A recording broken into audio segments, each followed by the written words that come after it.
जितना हड़पे थे वो सब तोड़ ताड़ के सही कर देगा, इसकी आप कामना करते हैं, उम्मीद करते हैं? बिल्कुल बिल्कुल, कामना ही नहीं करते। 72 घंटे में बुलडोजर चलने वाला, आप देखिएगा। और मैं निवेदन करूंगा, अगर आप बनारस से हैं तो आइए, काशी के कोतवाल का सुबह सुबह दर्शन करके गंगा जी की आरती में शामिल होकर के अगले दिन 72 घंटे बाद न बुलडोजर चल जाए तो आप कहिएगा कि बाबा की सरकार में क्या चल रहा है। अखिलेश यादव का मतलब अब तक यहाँ पर आना नहीं हुआ, किस नजरिए से आप देखते हैं? देखिए, मैं तो नेताओं के लिए कहता हूं कि सियासत इस कदर मुल्क पर एहसान करती है, सियासत इस कदर मुल्क पर एहसान करती है, वो आंखें छीन लेती है फिर चश्मेदान करती है। तो नेताओं के बारे में न पूछा जाए तो ज्यादा बेहतर है।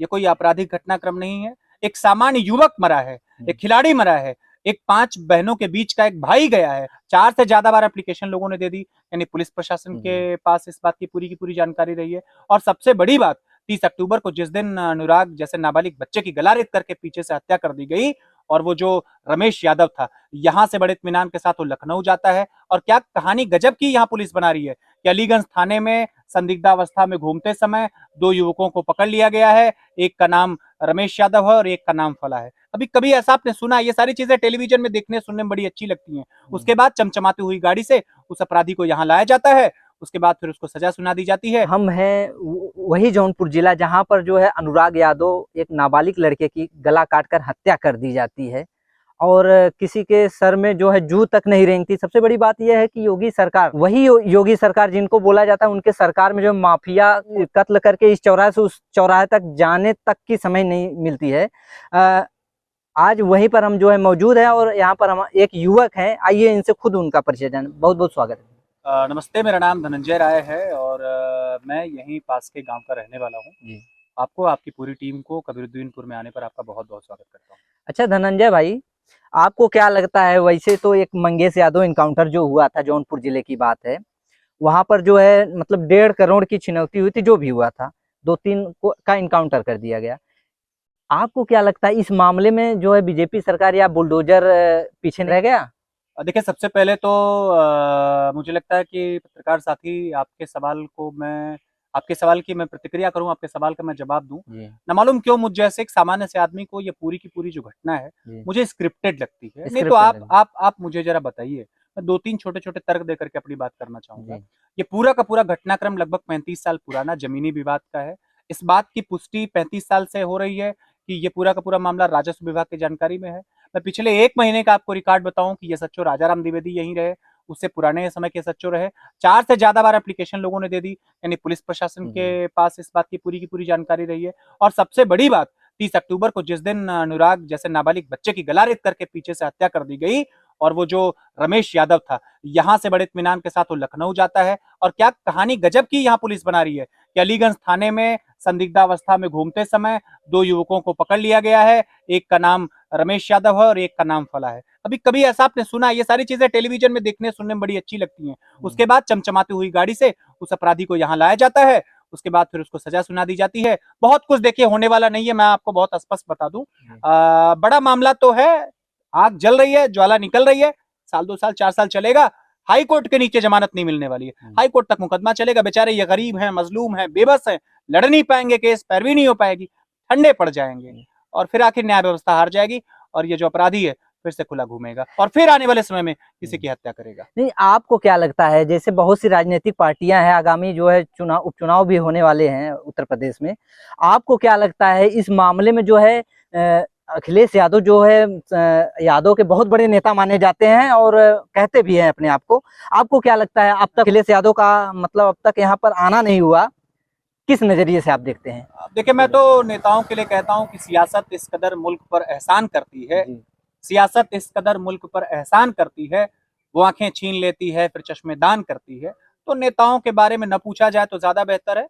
ये कोई आपराधिक घटनाक्रम नहीं है। एक सामान्य युवक मरा है, एक खिलाड़ी मरा है, एक 5 बहनों के बीच का एक भाई गया है। और मैं तो ये बात सोच करके मेरी रूह खड़ी हो जाती है, मेरी भौहें तन जाती हैं कि अगली बार जब दीपावली का त्योहार रहेगा 2025 में, तो माँ जब अपने बच्चे से कहेगी, बेटा अनुराग तुम कहाँ हो, दिए को लेकर के जाओ छत की तरफ जरा सजा दो, तो आप उस चीज की जरा कल्पना करिए। 2025 में ये बातें कहते हुए मेरी आंखें नम हो जाती हैं कि जब रक्षाबंधन का त्योहार आएगा तो बहनें तिलक लेकर के तैयार बैठेंगी, बहनें रक्षा सूत्र लेकर के तैयार बैठेंगी। पर हाय रे निष्ठुर ईश्वर, हायर इंस्टू ये समाज, फिर वो कलाई नहीं मिलने वाली, फिर से वो भाई नहीं मिलने वाला। बहुत वेदना है मुझे। और रही बात आपके सवाल की, आपने पूछा अखिलेश यादव नहीं आए, ऐसे नेताओं पर मुझे कतई विश्वास नहीं है। दो मुहे नेता है ये सब। जब लगेगा कि नहीं भाई का वोट चाहिए, चुनाव नजदीक है, तो ये सब आपको नजदीक दिखेंगे। जब चुनाव नहीं रहता तो ये बरसाती मेंढक की तरफ फिर वापस अपने नहीं, दलदल एक में बात चले ये भी तो साबित करता है कि जैसे बहुत से मुद्दे पर जो है बीजेपी सरकार देश प्रदेश मतलब पूरे क्षेत्र में ये अपना योगी आदित्यनाथ का डंका बजता है। इसको सब बोलते हैं कि नहीं, योगी जाते हैं तो योगी को नहीं देखा जाता है, बुलडोजर देखा जाता है। आपको क्या लगता है, बुलडोजर का जो निकला रहता है वो टूट गया यहाँ पर अनुराग यादव के कांड में? नहीं, ऐसा नहीं है। फॉर योर काइंड इन्फॉर्मेशन, अभी घटना के कुल मिलाकर के 8 दिन हुए हैं। परसों राजस्व विभाग की पूरी टीम तहसीलदार की मौजूदगी में, एसडीएम साहब की कथित तौर पर मौजूदगी में आई और बंजर भूमि पर उस अपराधी रमेश यादव का मकान बना है। मकान की नाप हो गई है और मुझे पूरी उम्मीद है कि जल्द से जल्द उसका घर गिरेगा और निश्चित रूप से बाबा के बुलडोजर का मुंह इसी रमेश यादव के परिवार की तरफ है। नहीं, यहाँ के ग्राम प्रधान और गांव वालों का ये भी कहना है कि साफ साफ शब्दों में, ये ग्राम समाजी जो जमीन है इसको जो है ग्राम प्रधान के द्वारा नपवाया गया, उनको जो है दिलवाया गया जो अपराधी है।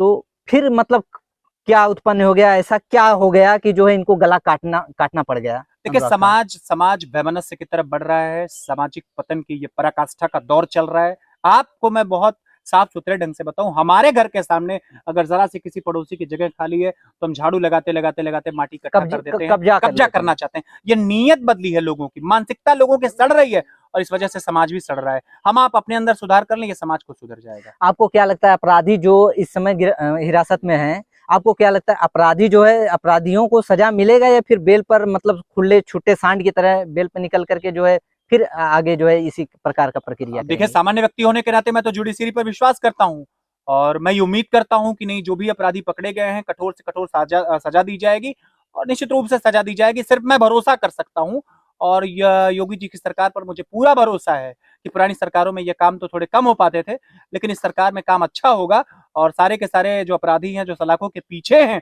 अगर आवश्यकता पड़ेगी तो रमेश यादव जैसे दुर्दांत अपराधी को फांसी की सजा भी सुना दी जा सकती है। नहीं तो मान लीजिए उनको सजा भी हो गई, लेकिन जमीन तो, जो भूमि है जिसके कारण इतना बड़ा कांड हो गया, वो तो यहीं पड़ी हुई है, उसका तो कोई उचित न्याय अभी तक नहीं हुआ है। सब आश्वासन पे आश्वासन, नेता मंत्री विधायक आ रहे हैं, संवेदना जो है प्रकट करके, जो है दो आंसू बहा करके निकल जा रहे हैं। अभी तक आपको क्या लगता है, अभी तक किसी नेता मंत्री विधायक या फिर कोई उच्च अधिकारी जो आया हो यहाँ पर, कुछ आर्थिक सहयोग किया हो इस गरीब परिवार का? देखिए, आप सच में अगर किसी को नेता कहते हैं, जौनपुर में अगर कोई अच्छा नेता है तो मैं माननीय जगदीश नारायण राय जी को जानता हूं कि माननीय मंत्री जी के एकमात्र प्रयास से यहाँ से डेड बॉडी अनुराग यादव की उठी। नहीं तो जिलाधिकारी, कलेक्टर साहब, एसपी साहब आकर के यहाँ 4.5 घंटे के आसपास तक बैठे थे, डेड बॉडी मिल नहीं रही थी। लेकिन एकमात्र टेलीफोन गया मंत्री जी का रामजीत यादव के पास, जो अनुराग उसके पिताजी के पास, और तुरंत डेड बॉडी मिली। गिरीश चंद यादव भारतीय जनता पार्टी में खेल राज्य मंत्री हैं और मैं तो कहता हूँ, मुझे बड़ी शर्म आती है कहते हुए कि नेताओं के ये शर्मिंदगी का कितना बड़ा ये दौर चल रहा है, मानवता कितनी शर्मसार हुई है। आए यहाँ बैठे, बढ़िया बर्फी की मिठाइयां खाई, हमारे यहाँ बखेड़ू एक मिठाई वाले, उनकी मिठाई शायद गई होगी, मिठाइयां खाई, उसके बाद बिस्लरी का पानी आया, साहब ने पिया, लेकिन जेब से कथित तौर पर फूटी कौड़ी नहीं निकली। मुझे नहीं लगता ऐसे किसी सामान्य व्यक्ति को खेल राज्य मंत्री बनने का मादा रखना चाहिए। नहीं, और मौजूदा सरकार में भी हैं, वो अगर चाहे होते तो मतलब गरीब परिवार से इतना बड़ा जो है खिलाड़ी था बच्चा वो, और उसके पीछे उसके परिवार में उसके पिताजी 5 बहनें हैं, उसका परिवार तो पूरा तितर बितर हो गया। उसका जवाबदारी कौन लेगा, किसकी जवाबदारी बनती है आपके हिसाब से? देखिए, मुझे लगता है कि सारी की सारी जिम्मेदारी, चूक, दो बड़ी चूक हुई है। एक प्रशासनिक विभाग की चूक है, पुलिस प्रशासन की, दूसरा राजस्व विभाग की चूक है।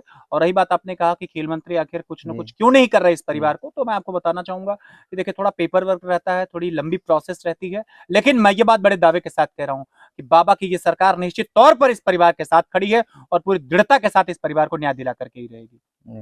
और अभी तक इसका प्रोसीजर क्या रहा? ऐसा सुनने में आया है कि पूरा का पूरा गांव नाप रहे थे, ग्राम प्रधान उसके विरुद्ध खड़े हुए थे कि पूरा गांव आप मत नापिए, जहां पर जो है घटना स्थल है, जो कब्जा किया वो नापिए। तो इसको आप किस नजरिए से देखते हैं? देखिए, ये प्रधान का मामला है और ये गांव के लोगों का मामला है, लेकिन हाँ, एक बात मैं जरूर कहूंगा कि अगर कोई लेखपाल है, अगर कोई राजस्व विभाग का अधिकारी, अगर कोई तहसीलदार है, तो आप सम्मानित ग्राम प्रधान हैं या फिर आप जो कोई हैं, आपको बहुत मशरूफियत के साथ, बहुत इज्जत के साथ, बहुत तल्लीनता के साथ किसी व्यक्ति के साथ प्रतिक्रिया करनी चाहिए, लेकिन हाँ, आप किसी की जमीन पूरे गांव पंचायत में नापिए चाहे मत नापिए, ग्राम पंचायत में नापिए चाहे मत मापिए, आप उस अपराधी की जमीन आप जरूर मापिए। और मापा है लोगों ने, बंजर भूमि निकली है, और मैं उम्मीद करके चलता हूं कि अगले 72 घंटे में बाबा का बुलडोजर चलेगा और पूरा का पूरा घर उसका धराशायी हो जाएगा। माने बाबा का बुलडोजर चली, तरतड़ाई पूरा साफ कर दी, एरिया पूरा जो जितना हड़पे रहन, जितना हड़पे थे वो सब तोड़ ताड़ के सही कर देगा, इसकी आप कामना करते हैं, उम्मीद करते हैं? बिल्कुल बिल्कुल, कामना ही नहीं करते, 72 घंटे में बुलडोजर चलने वाला, आप देखिएगा।